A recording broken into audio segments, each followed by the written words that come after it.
أما من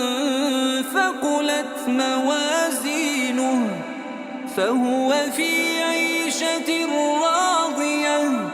وأما من خفت موازينه فأمه هاوية وما